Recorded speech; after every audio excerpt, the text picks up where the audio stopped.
শীত পড়েছে অনেক, আজকে প্রচুর ঠান্ডা। তার মধ্যে দেখছি সকালে উঠেই দেখছি অনেক কুয়াশা পড়েছে। তো চারিদিকটা মেঘলা আকাশ আর চারিদিকে কুয়াশায় ঢেকে আছে। তো মনে হলো আজকে একটু সব রকম সবজি দিয়ে খিচুড়ি রান্না করি। তো বাড়ির সবাইকে বললাম, তো সবাই তো প্রস্তুত খাওয়ার জন্য, তাই চলে এসেছি। এই যে খিচুড়ি রান্না করব। ঘরে 3 রকমের ডাল ছিল, কলাইয়ের ডাল, মুসুর ডাল আর ছোলার ডাল। তো চালের সঙ্গে প্রথমে মিশিয়ে নিয়েছি পরিমাণ মতো। তারপরে এই যে ডাল চাল একসঙ্গে পরিষ্কার করে ধুয়ে নিয়েছি। আর আগের থেকেই সবজিগুলো সব কেটে ধুয়ে পরিষ্কার করে রেখেছিলাম। এবার এই যে একটু কষিয়ে নেব। সবজিগুলো আলাদাভাবে কষিয়ে নিয়ে রান্না করলে কি হয়, খিচুড়িটা কিন্তু অনেক স্বাদ হয়, অনেক ভালো লাগে খেতে। তো আমি সেভাবেই রান্না করব।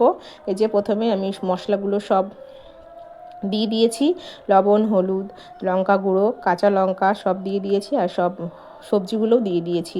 তেল পেঁয়াজ একটু ভেজে নিয়ে তারপরে দিয়ে সুন্দরভাবে মানে সবজিটা কষিয়ে নেব। এই যে সবজিটা আমার কষানো হয়ে গেলে তারপরে আমি মটরশুঁটি আর টমেটো কুচি আর একটু ধনিয়া পাতা সেটাও দিয়ে দেব। দিয়ে আবারও সবজিটা সুন্দরভাবে কষিয়ে নেব। সব মশলাও দিয়ে দিয়েছি, দিয়ে সুন্দরভাবে সবজিটা একটু কষিয়ে নিয়ে ভাজা ভাজা করে নেব। তারপরে এদিকে আমি হাঁড়িতে যে চাল ডাল ধুয়ে রেখেছিলাম সেটা একটু ভেজে নিয়েছি। তারপরে এই যে দিয়ে দিয়েছি একটু সিদ্ধ হওয়ার জন্য, কোনো মশলাই দিইনি এখনও।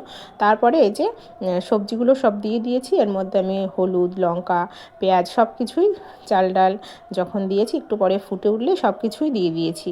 তারপরে এই যে আমার খিচুড়িটা অনেকটা হয়ে এসেছে, ঢাকনা দিয়ে রেখেছিলাম, এবার ফুটে উঠেছে। এবার একটু ছলছলি করব, মানে রসালো করব, যাতে এখন শীতের সময় একটু টানিয়ে যাবে, বসে যাবে খিচুড়িটি, তার জন্য। তা আমার খিচুড়িটা এই যে প্রায় হয়ে এসেছে। তারপরে আমি অন্য একটা কড়াইতে তেল পেঁয়াজ একটু পাঁচফোড়ন করে তেল করে এই যে দিয়ে দিলাম।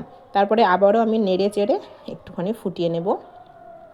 আর এই যে একটু সবজি কাটার সময় সিম একটু বেশি কাটা হয়ে গেছিলো, সিমটা একটু কমিয়ে দিয়েছি।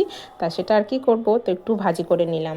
এই যে আমার খিচুড়িটা রেডি, এটা নামিয়ে নিয়েছি। এবার একটু ঢাকনা দিয়ে রেখে দিলে কিন্তু খিচুড়িটা একেবারে জমাট বেঁধে যাবে আর একটু সুন্দর হবে। আর মানে একেবারে জমাট বেঁধে খামির মতো হয়ে যাবে না, এইভাবে একটু রসালো থাকবে।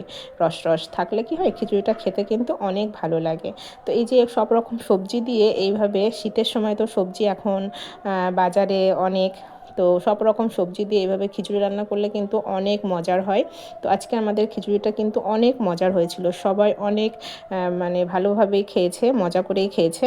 তো এই যে আমরা সবাই মিলে খিচুড়িটা খেয়ে নিয়েছি, সবাইকে দিয়ে দিয়েছি, মেয়েকে খাইয়ে দিচ্ছি এই যে, তারপরে আমিও খেয়ে নেব।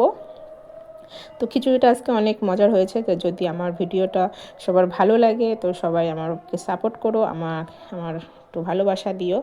তো আজকের মতো আমি এখানেই বিদায় নিচ্ছি, দেখা হবে আবার অন্য একটা ভিডিওতে। সবাই ভালো থেকো, সুস্থ থেকো। আর যদি আমার এই খিচুড়ি রান্নার রেসিপিটা ভালো লাগে তো একবার ট্রাই করে দেখো। সবাই ভালো থেকো, সুস্থ থেকো।